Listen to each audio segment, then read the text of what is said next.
and authority to drive out demons and cure diseases. Mm-hmm. And they were going to go to different places, and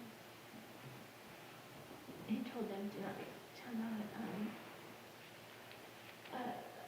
take anything with them. No extra clothes, no money, no knapsack, nothing.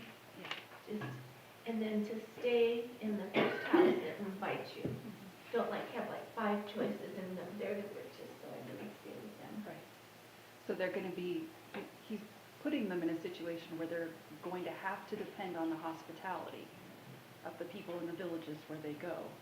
And they have to be mindful about how they treat people when they're taking their hospitality. But they're going to have to trust the Lord to work through people to provide for them what they need as they go about this mission on behalf of Jesus, where they're representing him. Okay, so they go out, they do this mission, they come back. They're going to do a little debrief with Jesus, but something gets in the way. They didn't have enough food. So, yeah, and he takes them away to a place to rest, right? But the crowds just follow Jesus. So he spends all day doing ministry with these people, and then the disciples are like, there's no food, send them away. How does that go? What does Jesus say to them? You feed them. Why does he do that? So they'll have faith. They should have already known. They just came back from this mission where they've been using his power and authority. And how did they respond? They're like, oh yeah, we know what we're doing. No. We don't have enough. That's right. And it's not only that they don't use the power and authority that he's given them, it's that they don't even turn back then to Jesus and say, well, we don't quite know what to do, but you can handle this. So, okay, but how are you going to deal with this? It's just, they just default to their own resources. And what does Jesus do? He looks up to heaven and gives thanks for the 5 loaves and 2 breads, and then passes it out And and feeds multiplies. all those people, thousands of people, with 12 baskets left over, one for every disciple. Okay, what happened after that? He asked the disciples who they think he is. Mm-hmm. And what do the people think about Jesus? What are the rumors going around? That he might be John the Baptist or Elijah Mhm. or one of the prophets. Right. What does Peter say about what the disciples think? You are the Messiah. Mm-hmm. So they get it, right? The disciples get it. Sure. They see but not clearly, right? They get it, but they don't get it fully. They They're- get that he's the Messiah, they just have a wrong idea what the Messiah is going to do. That's right. And he follows that up then. He tells them not to tell anybody, I think for that reason, because they shouldn't be spreading around the news of him being the Messiah when they don't understand what the Messiah has come to do.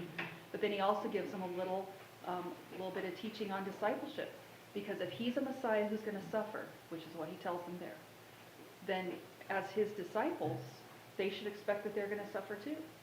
I don't think that's on their radar right now. I think at the moment they think Jesus is headed for glory and we're going to join him there. But Jesus is already telling them he's going to suffer and die, and as his disciples, they're going to suffer as well. And this is a requirement for discipleship, that you're willing to deny yourself, take up your cross, and follow him. Okay, what was the last thing Jesus said in verse 27? Anyone who's ashamed of him and his teaching now will have no part of him at the second coming. So there's a little warning, right? If you're tempted to hear his teaching and say, I don't want any part of that, there's eternal things that are important right here. And then what else does he say? Some will not taste death until they see the kingdom of God. Yes, I mentioned last week, I did you a disservice by dividing the passage where I did, because what he's talking about in verse 27 is the event that happens next that we're going to look at today. Okay, anything else you want to add from last week? I just remember reading this passage in the past and thinking, they're going to live forever? Oh, yeah. Yeah. I thought that too, because I think when you read through it, it's easy to equate what he says in 27 with the second coming, when it looks Right. forward, I think, just to the transfiguration. And it doesn't help that a lot of the translations put a section heading right here that makes it look like it's completely separated. My translation does that too. Yeah. I think it's intended to follow right after what he said. Sally, I just want to say, the intensity, or no, that's not the word, but not pausing, it's the time we spent on this makes it so much more meaningful when we consider the resurrection. They see him resurrected. We know he's resurrected. And the response to that grief, because he did it.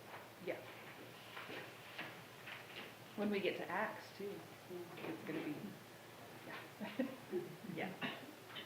Okay, so let's look at chapter 9, verses 28 to 50. About 8 days later, after Jesus said this, he took Peter, John, and James with him and went up onto a mountainside to pray. As he was praying, the appearance of his face was changed, and his clothes became as bright as a flash of lightning. 2 men, Moses and Elijah, appeared in glorious splendor, talking with Jesus. They spoke about his departure, which he was about to bring to fulfillment at Jerusalem. Peter and his companions were very sleepy, but when they became fully awake, they saw his glory and the 2 men standing with him. As the men were leaving Jesus, Peter said to him, "Master, it is good for us to be here. Let us put up 3 shelters, one for you, one for Moses, and one for Elijah." He did not know what he was saying. While he was speaking, a cloud appeared and enveloped them, and they were afraid as they entered the cloud. A voice came from the cloud saying, "This is my son whom I have chosen. Listen to him." When the voice had spoken, they found that Jesus was alone. The disciples kept this to themselves, and told no one at that time what they had seen. The next day, when they came down from the mountain, a large crowd met him. A man in the crowd called out, "Teacher, I beg you to look at my son, for he is my only child. A spirit seizes him, and he suddenly screams. It throws him into convulsions so that he foams at the mouth. It scarcely ever leaves him and is destroying him. I begged your disciples to drive it out, but they could not." "O unbelieving and perverse generation," Jesus replied, "how long shall I stay with you and put up with you? Bring your son here." Even while the boy was coming, the demon threw him to the ground in a convulsion. But Jesus rebuked the evil spirit, healed the boy, and gave him back to his father. And they were all amazed at the greatness of God. While everyone was marveling at all that Jesus did, he said to his disciples, I don't have any, That's okay. I have a white one if you want it. No, if you're using it, I'm okay. Okay. I can get it. All right, yes. While everyone was marveling at all that Jesus did, he said to his disciples, "Listen carefully to what I am about to tell you. The Son of Man is going to be betrayed into the hands of men." But they did not understand what this meant. It was hidden from them so that they did not grasp it, and they were afraid to ask him about it. An argument started among the disciples as to which of them would be the greatest. Jesus, knowing their thoughts, took a little child and had him stand beside him. Then he said to them, "Whoever welcomes this little child in my name welcomes me, and whoever welcomes me welcomes the one who sent me. For he who is least among you all, he is the greatest." "Master," said John, "we saw a man driving out demons in your name, and we tried to stop him because he is not one of us." "Do not stop him," Jesus said, "for whoever is not against you is for you." Okay, so following Jesus' statement in verse 27, what happens 8 days later, in 28 and 29? Jesus took Peter, James, and John with him up on the mountain to pray. So it's interesting that just like in the last section, Jesus is praying right at the time when the disciples are given some insight about who he is. Maybe that's not coincidental. But it's significant that he goes up on a mountain right here. And not only because it would have offered some solitude, which it would, but also because in the Old Testament, some important events happen on mountains. And by events, I mean revelations. So the most dramatic mountain events in the Old Testament are the theophanies on Mount Sinai. Theophanies being a revelation of God. And those occur in Exodus and in 1 Kings. And the 2 most dramatic of those revelations of God involve 2 men. I wonder if you could guess who they are. Moses and Elijah. They're the men who were on Mount Sinai when God revealed himself, and he revealed himself in his glory and yet had to protect them from that so that his glory and his holiness would not destroy them.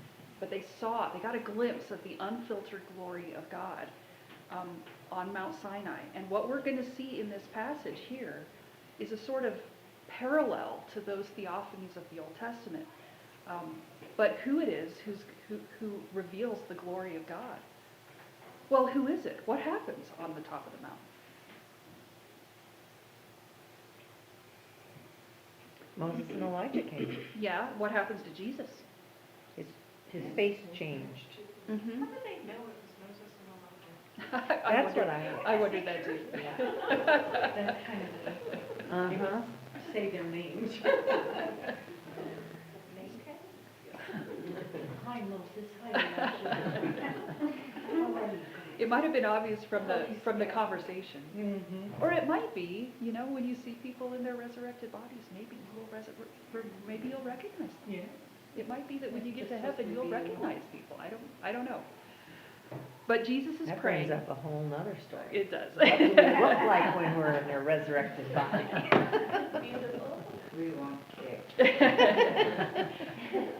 So the appearance of his face changes, his clothes become as bright as a flash of lightning. What's going on right here? Jesus is being revealed in his divine glory. For whose benefit? Yeah, Peter, James, and John. That visual transformation is intended to give the disciples an unfiltered glimpse of who Jesus really is. And it matters now that there are 3 of them. Because even though they're going to keep quiet for the moment, the time is going to come later when they are going to give public witness to this event. They're going to tell people what they saw. Because who appears like this? Who does Jesus have to be to appear in this kind of glory? That's right. He's pulling back the veil for a minute so that they can see Jesus in his unfiltered divine state. That's what they're getting in the Transfiguration. Okay, so we talked about who appears with Jesus, Moses and Elijah, and they are there in glorious splendor. They're talking with Jesus, and what are they talking about? About his death. Yes, and speaking of public witnesses, it's significant that you have 2 of them as well.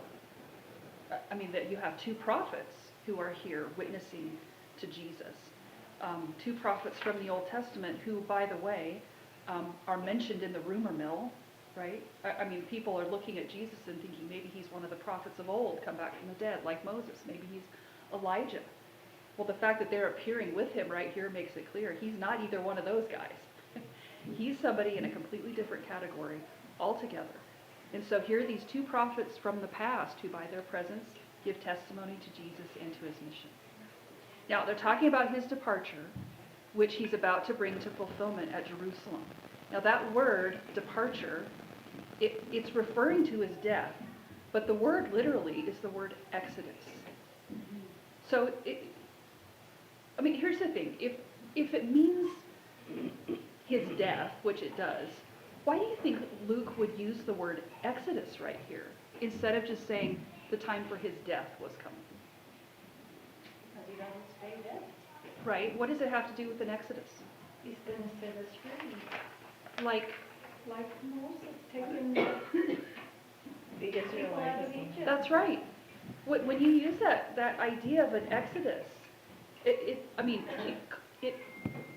parallels those things that happened when God brought his people out of Egypt. So think about the people being in captivity and God breaking the power of Egypt and leading them out of bondage into the freedom of the promised land. That's what happened in the first Exodus.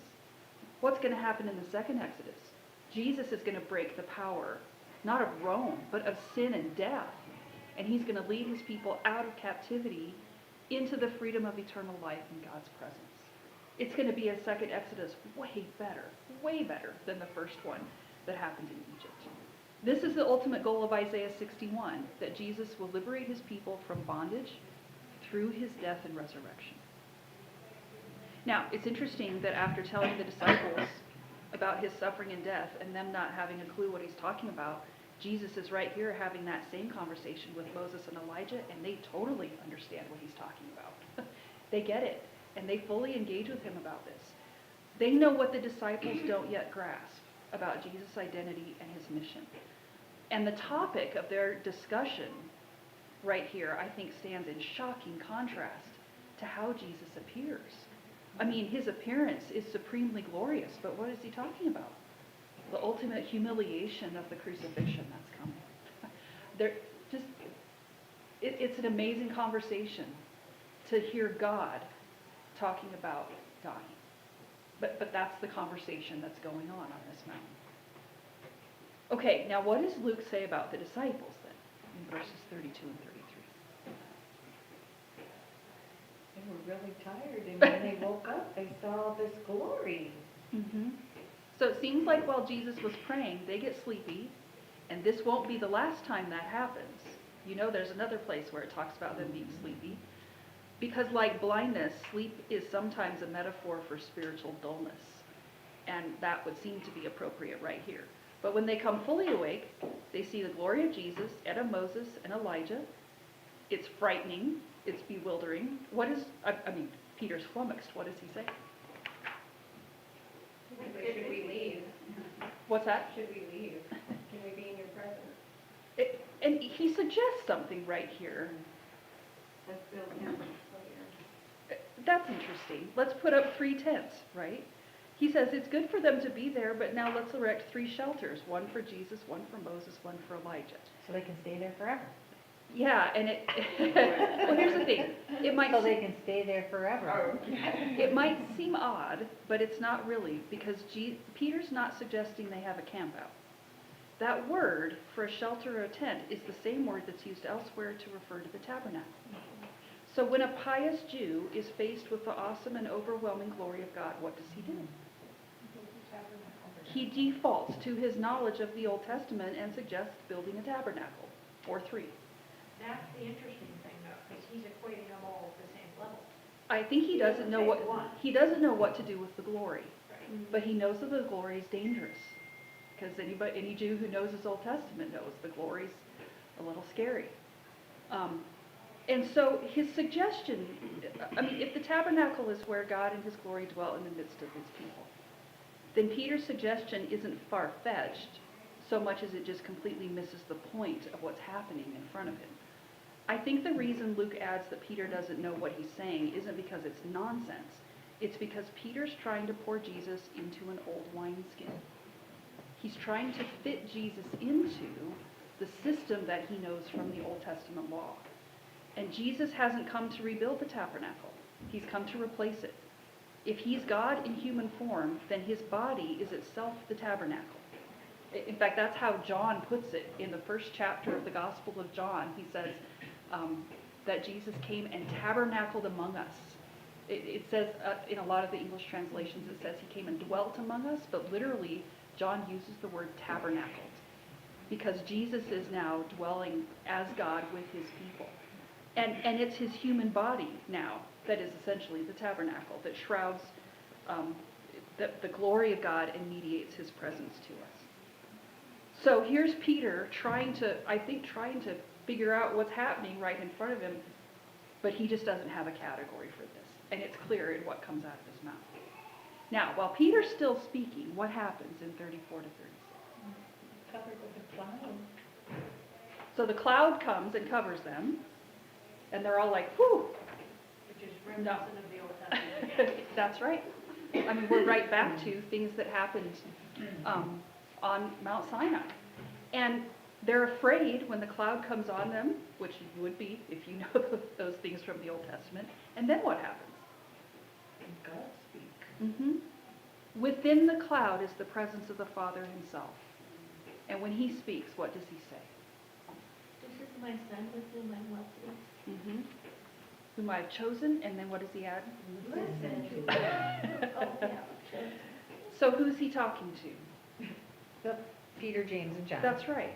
Now, there's something interesting here because there's a parallel with Jesus' baptism. Back at the baptism, the Father proclaimed to Jesus that he was the beloved Son with whom he was well pleased, although, of course, he did it so everyone could hear. Right here, the Father is proclaiming to the disciples that Jesus is his Son, he's the one he's chosen, and they need to listen to him. Why do you think the Father is specifically telling the disciples, listen? He's shutting Peter off. Would you shut up, Peter, and listen to Jesus? Because they're still hearing the old law. That's right. And they're still having expectations of the Messiah that are not what he's about. And we're going to get to that again in just a minute. That when Jesus talks to them about his suffering and his death, it's like it just goes in one ear and out the other. I think to say that the Messiah will suffer is like saying clean dirt. I mean, people just don't, they don't have a category for that. But they need to listen to what it is that Jesus is saying when he tells them what's coming for the Messiah. They have to put aside their assumptions and let Jesus tell them who he is. Okay, now, before we go on, let's just pause for a minute and think about some of the significance of this event of the Transfiguration. There's a clear parallel to the theophanies of the Old Testament, which leaves no doubt this is a visible revelation of God in the person of Jesus. And it's a parallel to the experience of Moses and Elijah on Mount Sinai. The appearance of God on the mountain, the cloud, the glory, the voice of God, all of that. Now, why do those parallels matter? Because when you compare them, the fact that Jesus' experience on the mountain is different from theirs reveals that he's not just another prophet. He's the Son. He is not in the same category as Moses and Elijah or any other prophet who's come before him. The glory of God is not revealed to Jesus the way it was to Moses and Elijah. The glory of God is revealed in Jesus because he himself is divine. In fact, the God who revealed his glory to Moses and Elijah on Mount Sinai is the God who's standing there having the conversation with them in the person of Jesus. And it's no wonder they didn't get it. I'm not sure I would have gotten it either.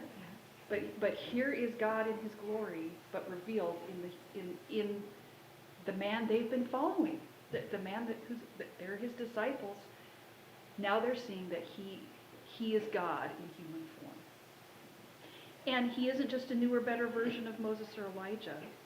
Moses and Elijah were on the mountain, but they couldn't actually see God or they would die.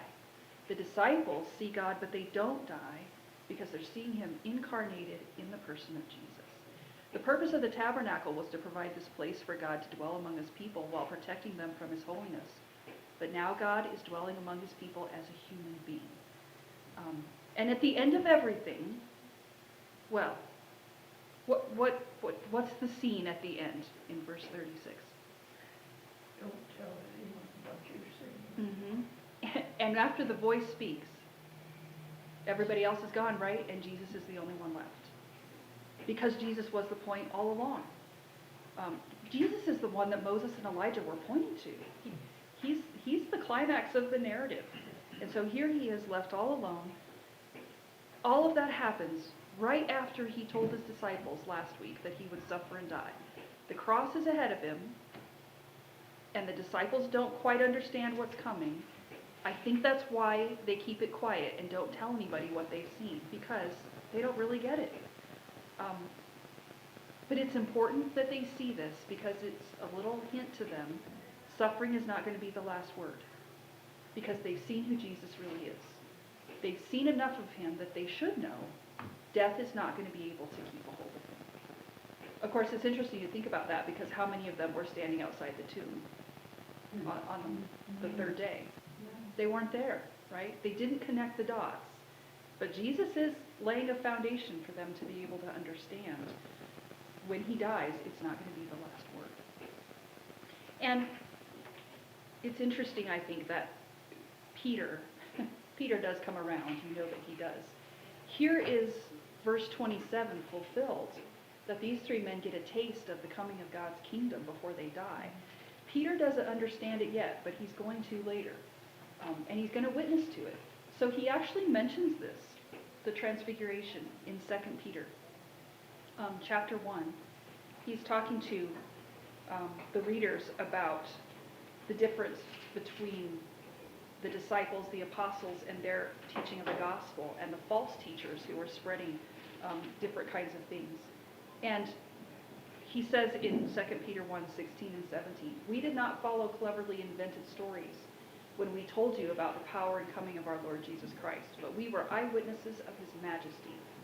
For he received honor and glory from God the Father when the voice came to him from the majestic glory, saying, 'This is my Son, whom I love. With him I am well pleased.' We ourselves heard this voice that came from heaven when we were with him on the sacred mountain." There's Peter now putting the dots together, understanding what he was seeing, and telling his readers, we saw it. We saw Jesus revealed in his glory, and we're testifying to you about that. In fact, the fact that he mentions majesty a couple times there, it's like Peter saying, we saw a glimpse of the kingdom right there in Jesus, and we're witnesses to you that he is who he says he is. Okay, now, the next day they go down from the mountain. If you were Peter, James, and John, and you had seen that drama, if you saw the transfiguration on that mountain, what would you expect to happen when you come back down from the mountain? Tell all the other disciples. And I'd be thinking, Rome is toast. I mean, it is over. Caesar better know what's coming for him. Okay, so we're headed for triumph, right? But that's not what happens. So what happens when they come down from the mountain? I think they're dumbfounded. What do they encounter when they get there? The same sort of thing that they'd seen Jesus doing in the last few, however long that was, that they were with him. He was healing people. So nothing changed while they were gone, Yeah. right? And it turns out that mountaintop experience is just a temporary taste of glory in the middle of this ongoing journey that is characterized by a lot of struggle and suffering. A permanent place on the mountain doesn't come in this lifetime because the reality of sin and evil and death is still there. Moses faced that when he came down from the mountain. Elijah faced it when he came down, and Jesus and his disciples face it too. So they come down from the mountain, and this large crowd meets them, and what's going on? Who do they run into in this crowd? A demon in a child. Yeah, so this man in the crowd comes forward because his son's possessed by the evil spirit. And what is the spirit doing to him? He's throwing him into convulsion, Yeah. Mhm. 7 seizures, yeah. Takes foaming him- at the mouth. Sounds horrible, doesn't it? He's It's horrible. destroying the son. Yep. Yeah. And the man says it scarcely ever leaves him. It's actively destroying him. And then what does the man add about the disciples? He begged them to cast it out, but they couldn't. That's an interesting thing to add right there. Do they not have authority and power to cast out evil spirits?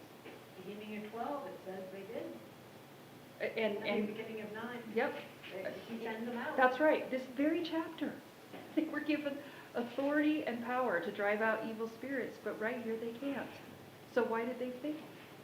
Well, Luke doesn't say it, but Mark actually tells us. Do you know what he says? They have to fast They have to pray. and fast. Yeah, the implication is, then, they come to this evil spirit, they can't cast it out, and they don't pray. Why do you think the disciples would come up against something like that and not pray?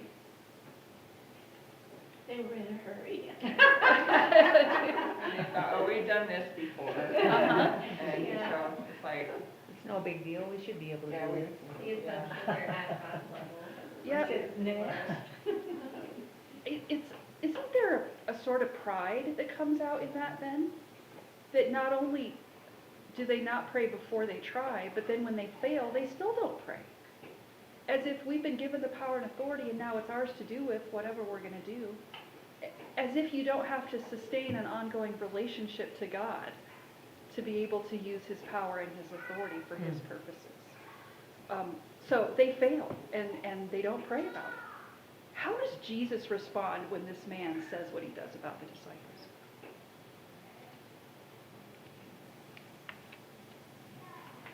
He says, you unbelieving and perverse generation. How long shall I stay with you and put up with you? And I don't Bring think your son here. I don't think that's a general criticism of everybody standing there. I think that is a pointed criticism of the disciples.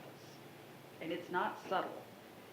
I mean, why does he phrase it this way? He's echoing the language of the Old Testament, and specifically the language of Deuteronomy, which indicted the Israelites in the wilderness because they saw the work of the Lord and then they were faithless. I mean, think about how many times in the wilderness did the people of Israel see God do something miraculous? Every day. Every day they ate miracle bread for breakfast, right? Yep. Not to mention the plagues in Egypt, the water that he provided from the rock. I mean, there were loads of things, the battles that he fought on their behalf. Okay, so you see that many miracles, you see God do that many things. You think that when you come up to a situation where you're stymied, the first thing you would do is say, Lord, help us. Is that how they react in the wilderness?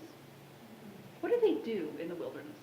They They grumble. They grumble and complain, Yeah. right? Which just demonstrates their faithlessness, that they sort of feel entitled to God's power on their behalf, but they don't come in humility and ask for it. They turn against him when things don't work the way they want. Good thing we never do that. I know. Those people. Now, it's really interesting and pointed, I think, that Jesus uses language from Deuteronomy to describe the disciples right here. Because I think it's a way of putting them on the spot about this faithlessness that they're demonstrating when they've been given the power and authority of God to cast out evil spirits, but they're not depending on him. and when it doesn't work the way they think, it's like their faith just isn't even evident in this situation anymore. So they've been privileged to be with Jesus and to possess the gifts that he's given them, but they've been defeated through unbelief when they're standing in his place and seeking to exercise his power, but not doing it through faith in him. And back in verse 10, the apostles told him all they had done. I bet they didn't tell him about it. Probably didn't mention, oh, and by the way, we feel. So there's an inconsistency right here that characterizes the disciples and their understanding of who Jesus is and of who they are in relation to him. They look to have faith and then they don't, and then they do and then they don't. And we're a lot like them, aren't we? I mean, again, you can see amazing things today and be full of confidence in the Lord and get up tomorrow and think, oh, he's not going to come through today. Or sometimes, how long does it take you to pray about something you should pray about immediately? And then, at some point you wake up and think, why am I not praying about this? Yeah, the Holy Spirit has to tell you. That's Would you right. pray? That's right. So Jesus tells the man to bring his son to him. And what happens in 42 and 43?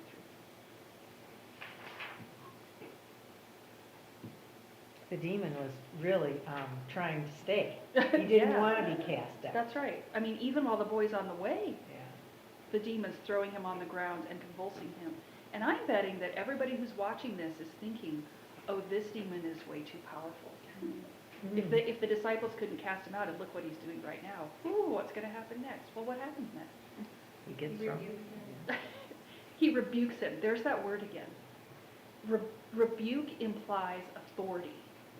And that's what Jesus does. Again, there's no fight. There's no ritual. Jesus doesn't have to pray because of who he is. All he does is say the word. He just rebukes this evil spirit, and it's forced to leave. He heals the boy and gives him back to his father. One sentence and it's over. And of course, everybody is amazed at the greatness of God, it says in 43, despite the fact that they aren't putting two and two together. They do see enough to recognize they're seeing divine power in what Jesus is doing. Okay, now, everybody's marveling over that, everybody's oohing and awing, and while they're impressed with what Jesus did, what does he then say to the disciples in 43 and 44?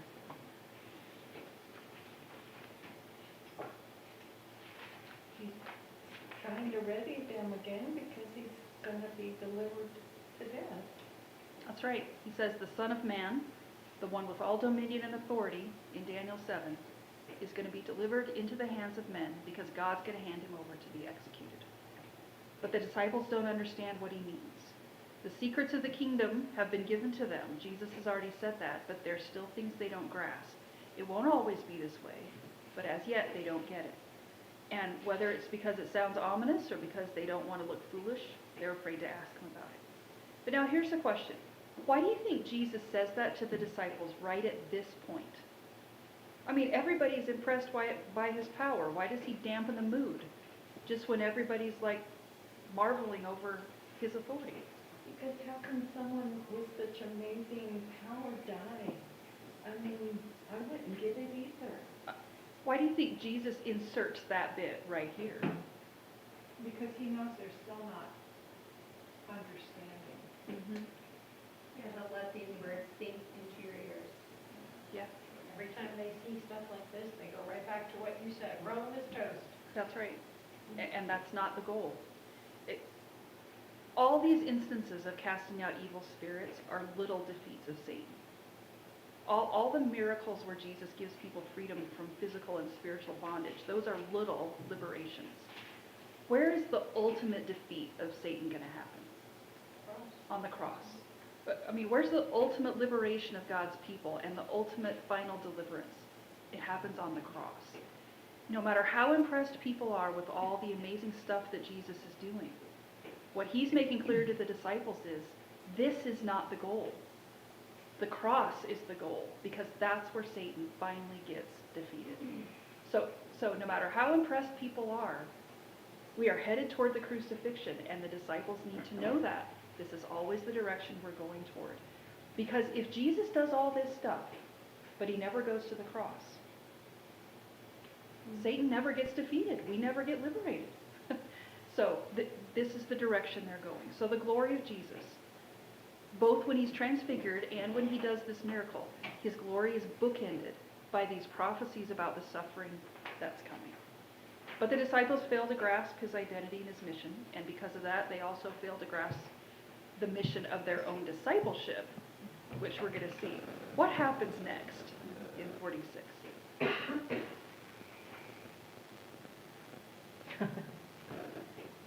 Pride. Yeah, just right there. This argument starts about which of them is the greatest. And it sounds like in verse 47, they're doing it quietly so that Jesus won't hear them. But Jesus knows what's going on, right? They're in a culture that emphasizes position and status, and it's important then to know the pecking order, or at least they think it is. Sounds like a bunch of kids. It does. Who do you like best? Why do you think Luke put that in right here? Is he just trying to make the disciples look bad? Well, it's your contrast with everything wonderful that happened on the mountaintop. Yep. And it also contrasts with everything Jesus was just saying about his own suffering, right? Because again, I think you're getting this idea that here's Jesus looking at the humility of what's coming for him, and here are the disciples thinking, glory, and who's going to get the top spot, right? Their pride shows up in that they're worried about the pecking order, not about what it is that Jesus just told them about his own suffering. It kind of cracks me up, because it's like, okay, we want to be there, which I would be guilty of too, then hang on the cross next to him. Like, oh, no, never mind. Yeah. Yeah. In one of the other gospel accounts, it happens that Jesus actually says to them, you don't even know what you're asking when you ask to have the sides on the right and the left. Because they just don't grasp the suffering that's coming. Yeah, I think Luke wants us to see the behavior of the disciples against the backdrop of what Jesus said about himself. And it's a bit shocking how imperceptive they are. Jesus himself embraces humility and self-sacrifice, even to the point of death. And that just stands in stark contrast to the pride and the self-centeredness of his own disciples. Now, knowing what they're thinking, what does he do?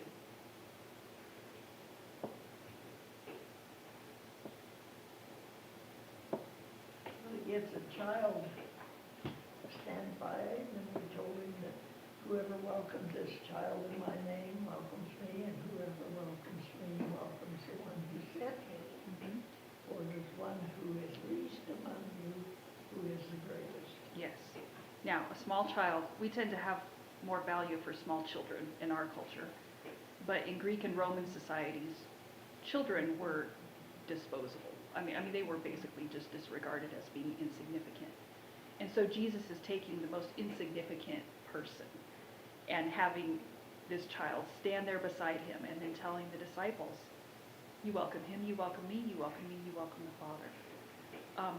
In other words, honor and service to the least, to the insignificant and the unimportant, is honor and service to the Son, which is honor and service to the Father. Why?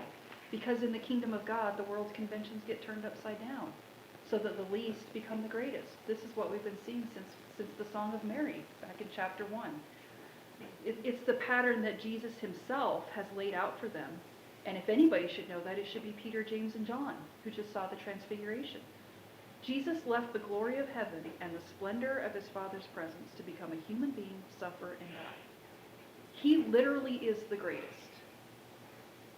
And what has he done? He's become the least. So, those who are his disciples are called to do the same. They're called to make him known to the world by embracing what he embraces, which is humility and a trust in the Father's agenda. So they have to put down their pride of place and embrace service and humility instead. Goes back to what you said about power again, too. Mm-hmm. Children have no power in that society. That's right. And the disciples have it all figured out, right? Okay, but then what does Jesus say in verse 49? What does John say? Sorry, verse 49. Master, we saw someone casting out demons in your name, and we tried to stop him because he does not follow with us, because he's not in our club. That's right. What do you think about that comment right here? We're special. And you can't be, right? You can't sit with us. That's right. Again, you're seeing their pride, right?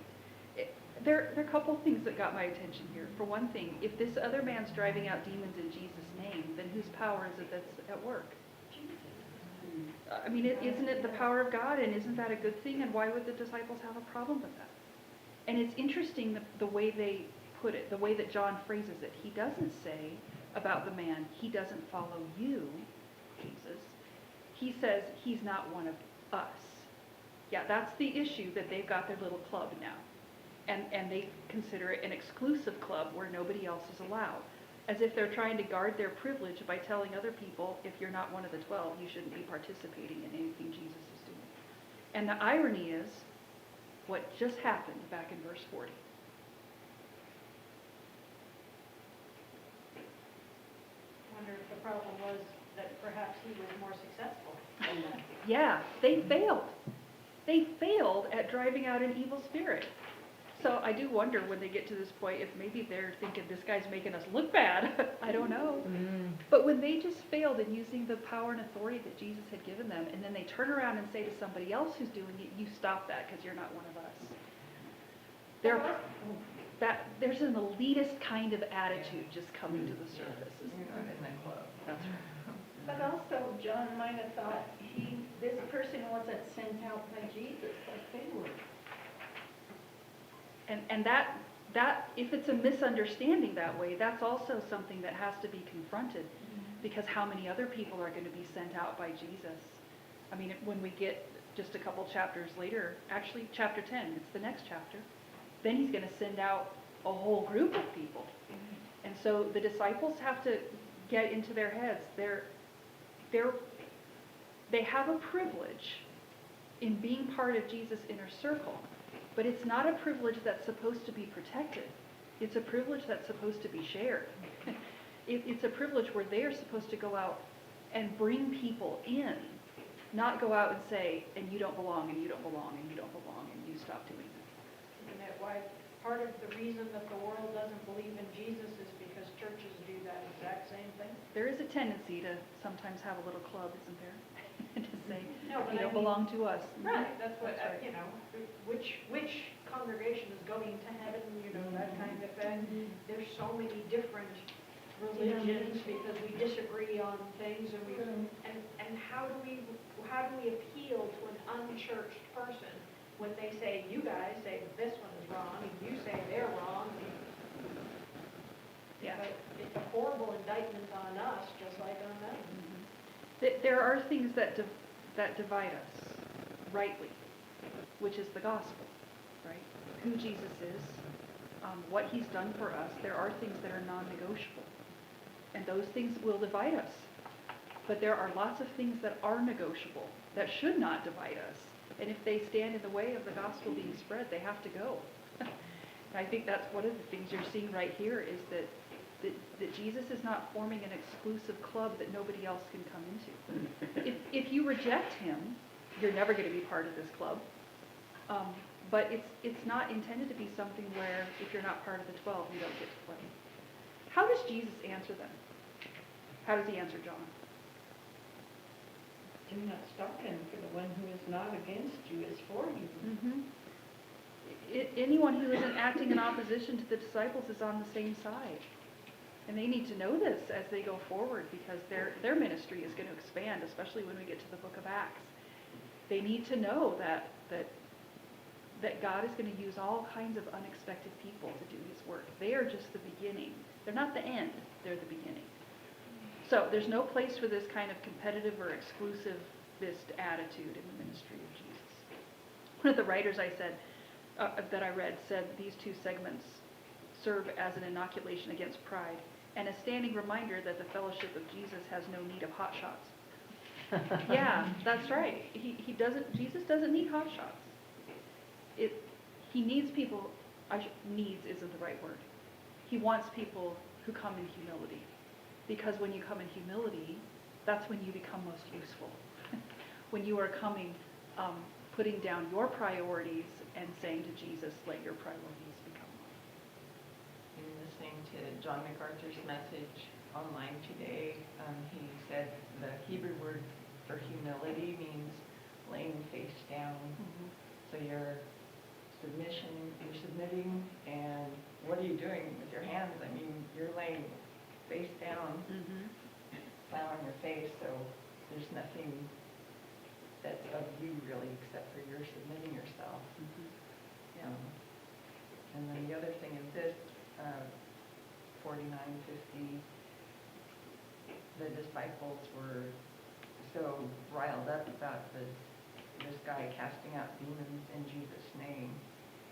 And evidently he was being successful, I'm assuming, but they were to the point where they were trying to prevent him from doing something of the Lord. Mm-hmm. That's big. I like that it was John in 49 and not Peter.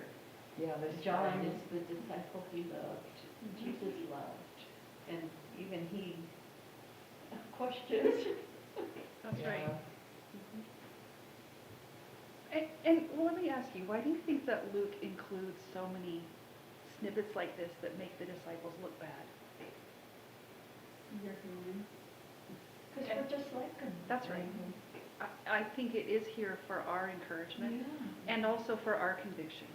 Because when you read this, there's a comfort in knowing they're not any different from us.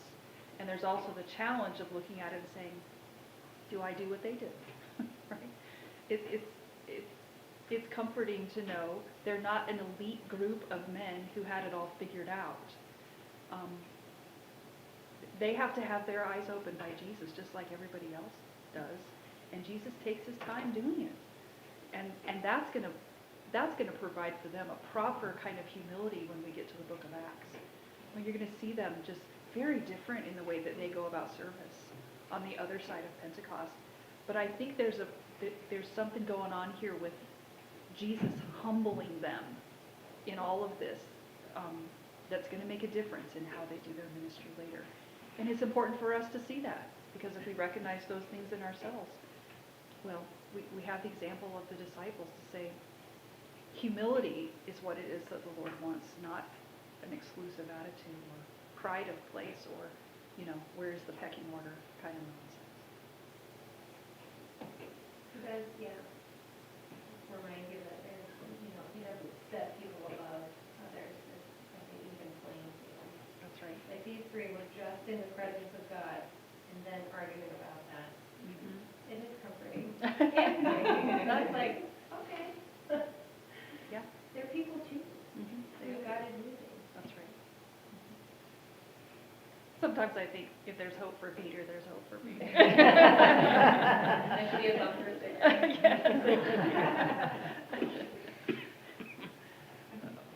All right, do you have any comments, anything you would like to add? Do you feel like on the mountain when the cloud came down, do you feel like that was maybe a foreshadowing of when the Holy Spirit should come? I don't know. It just popped in my head when we were talking about that earlier. I don't know. I do think there's a foreshadow of things coming at the resurrection. And I don't know, I haven't thought about it with Acts 2. when we get to Acts. We'll see what we think, Yeah. yeah.